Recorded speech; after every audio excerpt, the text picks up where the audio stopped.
Shutdown sosok polwan yang menangis saat sidang kode etik Verdi Sambo pada Kamis 25 Agustus 2022 menjadi perhatian publik. Banyak yang menyebut bahwa polwan itu ialah Bribda Ismi Aisyah. Mengetahui hal itu, Bribda Ismi langsung membantahnya, bahkan akan mengambil jalur hukum bagi orang yang menyebarkan berita hoaks tersebut. Bantahan itu diungkapkan Bribda Ismi dalam akun Instagramnya @ismiaisyah20. Mulanya, ia mengunggah sejumlah berita yang mencatut namanya dalam sidang etik Verdi Sambo. Disebutnya bahwa saat itu ia tak menghadiri persidangan tersebut. Bribda Ismi juga menyebut bahwa ia berdinas tak memakai seragam. Ia kemudian tegas mengatakan dirinya bukan seorang anggota Propam. Bribda Ismi pun sampai memberi ultimatum agar media tersebut segera minta maaf. Apabila dalam 1x24 jam tak memberikan klarifikasi dan permintaan maaf, ia akan menempuh jalur hukum lantaran telah menyebarkan berita bohong.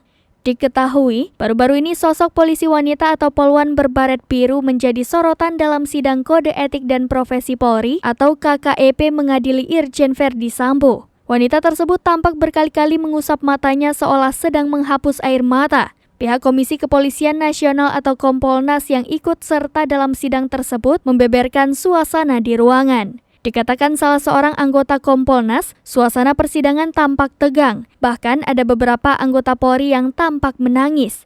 Namun tak diketahui dengan jelas siapa sosok polwan yang diduga menangis tersebut. Pasalnya, sosok polwan tersebut mengenakan masker.